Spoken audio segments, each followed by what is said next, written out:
All the speakers are not the public speakers. सभी speakers public speaker नहीं होते हैं। ऐसा क्या है जो उन्हें पब्लिक स्पीकर बनाता है? Hey everyone, this is Jazz, the public speaking coach as well as an accent coach. Today in this video, I'm going to tell you the 5 qualities, 5 ऐसी क्वालिटीज जो हर एक पब्लिक स्पीकर के पास होनी ही चाहिए। सबसे important जो चीज़ है ना पब्लिक स्पीकर बनने के लिए, और वो सबसे पहला कि पब्लिक को समझना। पब्लिक बहुत ही वैरायटी की हो सकती है, बहुत अलग अलग तरीके की हो सकती है, इसीलिए नंबर 1 थिंग होती है जो सबसे पहले इंपॉर्टेंट चीज़ है वो है नॉलेज इन डिफरेंट फील्ड्स। अलग अलग फील्ड में नॉलेज होना। जैसे कि अगर आप ऐसी पब्लिक के बीच में गए हो जो डॉक्टर्स हैं तो आपको डॉक्टर वाली कुछ जानकारी होनी चाहिए।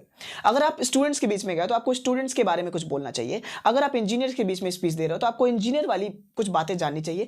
अगर आप साइंटिस्ट के बीच में कुछ बोल रहे हो तो साइंटिस्ट की बातें कुछ जाननी चाहिए। ये होता है नॉलेज इन डिफरेंट फील्ड्स। इसके लिए हम कर क्या सकते हैं, कहाँ से नॉलेज ले सकते हैं? As a good public speaker हमें क्या करना चाहिए? वो है स्टडी करना, पढ़ाई करना, अलग अलग सब्जेक्ट्स को पढ़ना। आपका स्ट्रीम कुछ भी हो, आप साइंस से पढ़े हो, आप आर्ट से पढ़े हो, आप कोई भी सब्जेक्ट से, कोई भी स्ट्रीम से पढ़े हो, नो मैटर। लेकिन अगर आपको पब्लिक स्पीकर बनना है तो आपको हर एक सब्जेक्ट को टच करना हो सकता है। आप स्टार्ट करो ग्रंथों से, जैसे कि आप गीता पढ़ो, राइट। गीता के अंदर 700 श्लोक हैं, 700 वर्सेस हैं, राइट, और 18 चैप्टर्स हैं। तो उसके अंदर अच्छे अच्छे श्लोक्स हैं जिनका कुछ मतलब होता है जो आपकी स्पीच में बैठ सकता है। अगर आप स्पीच दे रहे हैं वर्क से रिलेटेड, अगर आप स्पीच दे रहे हैं रिजल्ट से रिलेटेड, तो आप गीता का श्लोक बोल सकते हैं जो कि अध्याय नंबर 2 श्लोक नंबर 47वां है, कर्मण्यवाधिकारस्ते मा फलेषु कदाचन, राइट।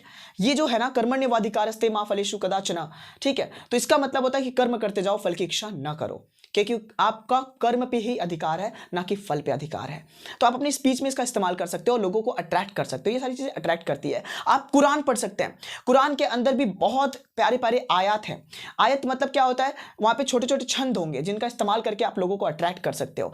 आप पढ़ सकते हैं बाइबल। बाइबल के अंदर भी बहुत प्यारी प्यारी बातें रखी गई हैं जिसको आप बोल के लोगों को अट्रैक्ट कर सकते हो। कह सकते हो कि बाइबल से एक लाइन ली गई है, कुरान से एक लाइन ली गई है, कुरान का एक आयत पढ़ना चाहूंगा। तो इस तरीके से आप लोगों को अट्रैक्ट कर सकते हो। आप पढ़िए गीता, कुरान, बाइबल, राइट। आप पढ़िए महाभारत, रामायण, बहुत सारी चीजें मिलती है, ग्रंथ मिलते हैं जिनको पढ़ के आप लोगों को मोटिवेट, परसुएट, इन्फॉर्म, बहुत सारी चीजें कर सकते हो, राइट।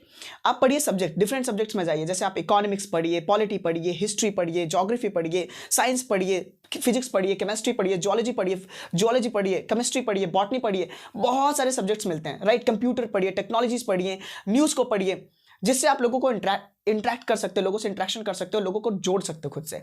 न्यूज़ पढ़िए, ठीक है। न्यूज़ वगैरह से क्या होता है कि लोग तुरंत अपडेटेड रहते हैं कि भाई अपडेट लड़का है, अपडेट स्पीकर है, इसको सारी चीज़ें आती हैं, राइट। तो इस तरीके से हम लोगों को अट्रैक्ट कर सकते हैं। अभी मैं आपको बोर्ड पर सब कुछ सिखाऊंगा कि किस तरीके से कोटेशंस का इस्तेमाल करना है, किस तरीके से शायरी का इस्तेमाल करना है, किस तरीके से संस्कृत की श्लोकों का इस्तेमाल करना है, किस तरीके से उर्दू की आयत का इस्तेमाल करना है अपनी पब्लिक स्पीकिंग के अंदर। Because these are the things are like a magnet, right. ये सारी चीजें मैग्नेट की तरह होती है। जैसे आप मैग्नेट लेकर आते हो, लोग आपकी तरफ खींचे चले आते हैं। मैग्नेट के तौर पर आपका नॉलेज दिखना चाहिए कि आप नॉलेजेबल स्पीकर लगने चाहिए, then you can become a keynote speaker.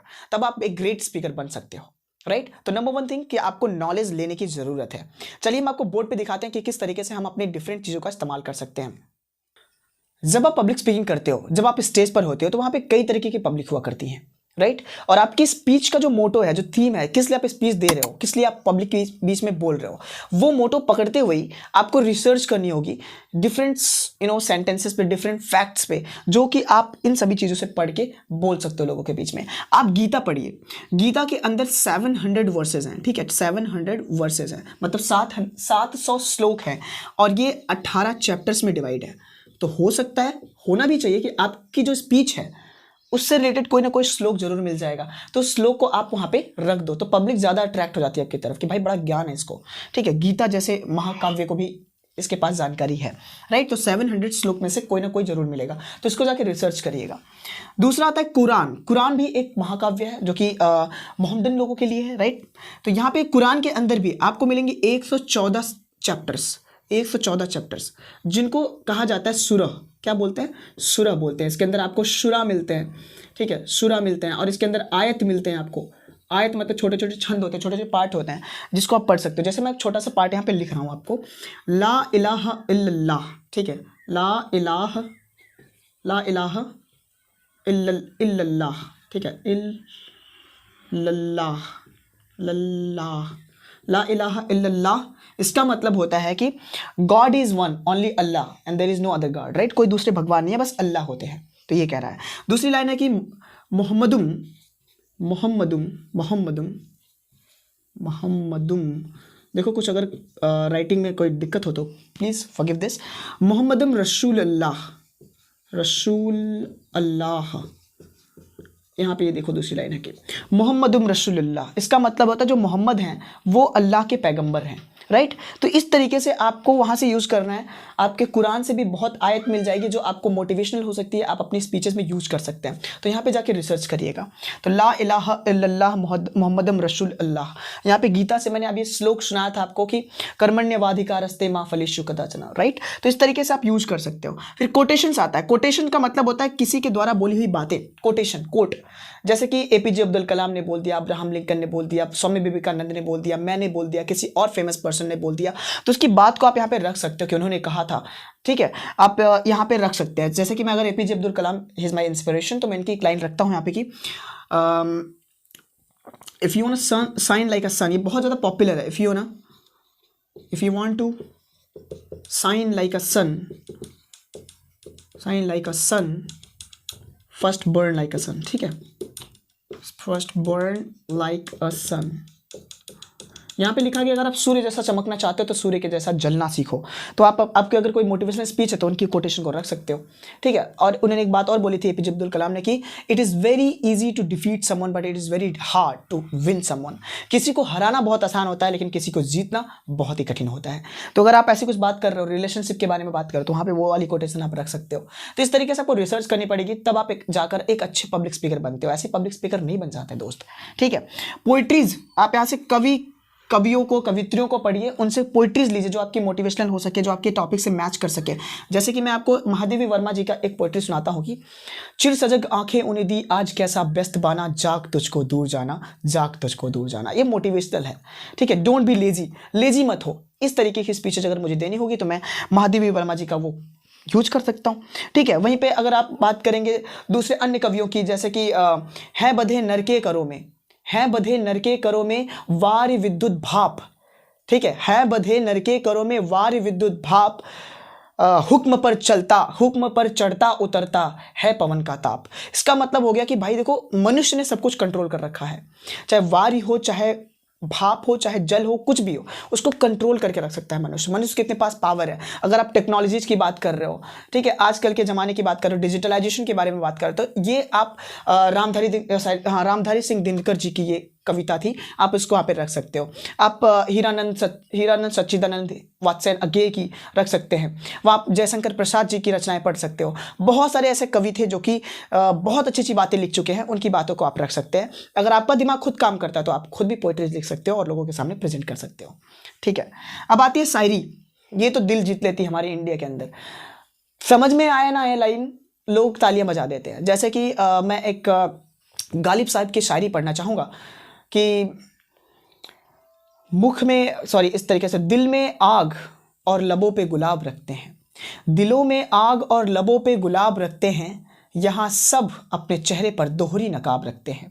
लोगों को समझ में आया ना, ताली बहुत तेज बजाएंगे यहाँ पे, राइट। तो शायरी बहुत ज़्यादा अट्रैक्ट करती है लोगों को। तो शायरी की रिसर्च करें अपने टॉपिक से रिलेटेड और शायरी को वो बोलें, ठीक है। ऐसा ना हो कि बस शायरी चलती आ रही है, बात ही नहीं कर रहे हो। शायरी हो प्लस बातें हो, शायरी हो, बातें हो, शायरी हो, बातें हो। तो इस तरीके से लोग एंटरटेन भी रहते हैं और लोग आपको सुनना पसंद भी करते हैं। आप एक अच्छे पब्लिक स्पीकर के अंदर आ जाते हो। स्लैवरी का मतलब होता है उसे गुलामी भी होता है और दास्ता भी होती है। आपकी लाइफ में कितने एक्सपीरियंसेस आपने किए हैं, कहाँ कहाँ पे आपने किस तरीके से किया हो, अपनी स्लैवरी सुनाइए, अपनी दास्ता सुनाइए, बयां कीजिए कि एक बार मैं यहाँ जा रहा था तो मेरे साथ ऐसा हो गया, एक बार मैं ये कर रहा था तो मेरे साथ ऐसा हो गया। क्योंकि आपके लाइफ के बारे में लोगों को थोड़ा जानना पसंद है। अगर जब आप बात करते हो, कोई स्टोरी टाइप का बात करते हो कि एक बार मैं जा रहा था ट्रेन में आया था, एक लड़का आया, उसने पूछा ये किया वो किया, लोगों को लगता है कि क्या हुआ, आगे जानना चाहते हैं वो लोग। इसलिए स्लैवरी सुनाना एक बहुत अच्छा ऑप्शन हो जाता है कि लोगों को कनेक्ट कर सकते हो आप, right. And be energetic, don't forget this. तो ये सारी चीजें होती हैं।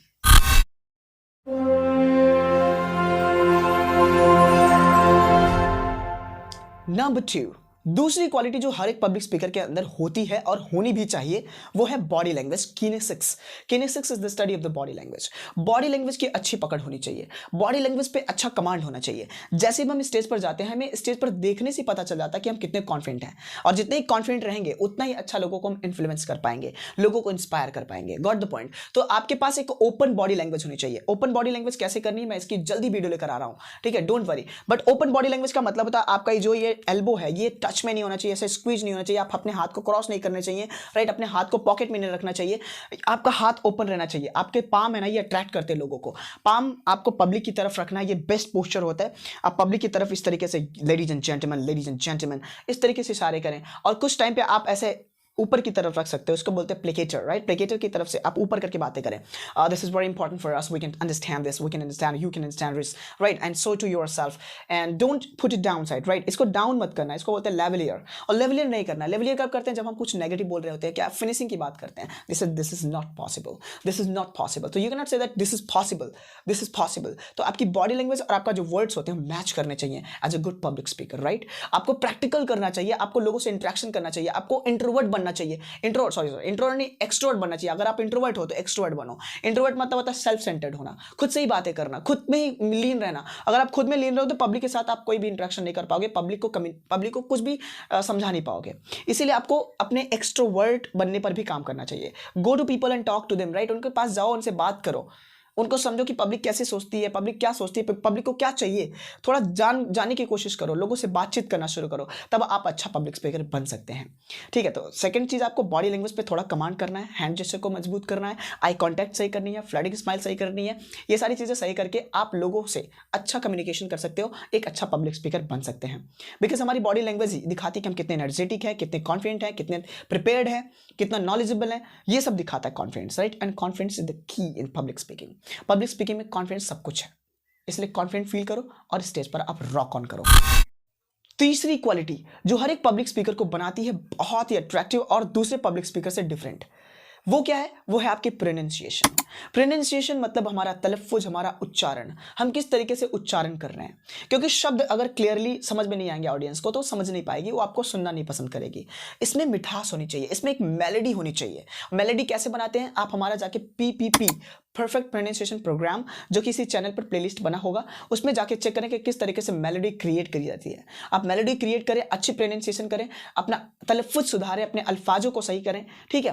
तो इससे आप लोगों को अट्रैक्ट कर सकते हो, बिकॉज एवरीबॉडी लव्स म्यूजिक, सबको म्यूजिक सुनना पसंद है। अगर आपके लैंग्वेज में भी म्यूजिक रहेगी तो लोग आपकी तरफ खींचे चले आएंगे। अगर आप बात करते हो अप्स एंड डाउन्स के साथ, ladies and gentleman, this is very important for all of us, we can talk about this and we can do everything.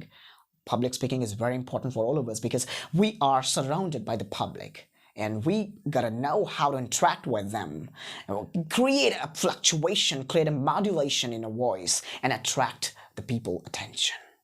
Got the point? So you gotta create some melodic form of your speech. अपनी speech का melodic form create करना चाहिए, तो इस तरीके से आप लोगों को अट्रैक्ट कर सकते हैं। तीसरी पॉइंट याद रखिएगा कि प्रोनाउंसिएशन पे काम करना है, अपने अल्फाजों पे काम करना है। हमें खुद को ऑडियंस को समर्पित कर देना चाहिए as a good public speaker. समर्पित करने का मतलब कि अपनी बातें कम करके हम लोगों की बातें ज़्यादा करें, राइट। जैसे कि अगर आपको सीखना है, अगर आपको ये करना है, मैंने ये कर दिया था, आपको ये करना है। अगर आप मैं तुम करेंगे तो दोनों में डिफरेंशिएट क्रिएट होगा, दोनों अलग हो जाएंगे, दोनों में एक एक डिस्क्रिमिनेशन नजर आएगा, एक भेदभाव नजर आएगा कि भाई ऑडियंस, आप ऑडियंस हो, मैं एक स्पीकर हूँ। एक डिफरेंस क्रिएट नहीं करना है। हम स्पीकर हैं, हम जानते हैं कि हम स्पीकर हैं, लेकिन हमें जाहिर नहीं करना भाई देखो हम स्पीकर हैं। आप बोल रहे हो, आप तो स्पीकर हुए ना, बताने की जरूरत क्या है? आप इंसान हो तो बताने की जरूरत नहीं ना, हम इंसान हैं। आप इंसान हो, you are human being, so what you have to do is you don't have to tell. बताना नहीं है कि भाई मैं पब्लिक स्पीकर हूं, देखो मैंने ये किया, मैं आज पब्लिक स्पीकर हूं और आपको ये करना चाहिए। नहीं, आपको हमेशा बात करना चाहिए इस तरीके से कि अगर हम लोग पब्लिक स्पीकिंग सीखना चाहते हैं तो हमें ये करना चाहिए, हमें ये करना चाहिए, हमें ये करना चाहिए। अगर आप हम शब्द का इस्तेमाल करते हैं बजाय मैं और आप करने के बजाय, तो लोग ज़्यादा आपसे खींचे चले जाते हैं। लोगों को लगता है कि भाई देखो वो जो स्पीकर बोल रहा है वो भी मेरे जैसा है और मैं भी उनके जैसा हूँ, हम सब बराबर हैं। तो इक्वलिटी का एक साइन नज़र आएगा और ऑडियंस आपसे जुड़ी रह जाएगी, ऑडियंस आपसे डिस्ट्रैक्शन क्रिएट नहीं करेगी। Last but not the least, पांचवी सबसे बेहतरीन क्वालिटी जो होती है एक पब्लिक स्पीकर की, वो होता है उसका गेटअप। वो दिखता कैसा है, राइट। आपके दिखावे से ही लोग को समझ में आता है कि यार ये है क्या, एक अच्छा पब्लिक स्पीकर है या फिर डाउन तरीके का पब्लिक स्पीकर है। आपकी की पूरी जन्म कुंडली निकाल देते हैं आपके गेटअप से लोग। इसीलिए as a good public speaker you should always wear proper outfits. एक प्रॉपर आउटफिट होना चाहिए, प्रॉपर तरीके से आप ड्रेस्ड हो, राइट, प्रॉपर तरीके से आपने टाई लगा रखी हो, प्रॉपर तरीके से आपने कोट पैंट, जो भी आपके पास शर्ट है, पैंट्स हैं, उसको अच्छी तरीके से पहने।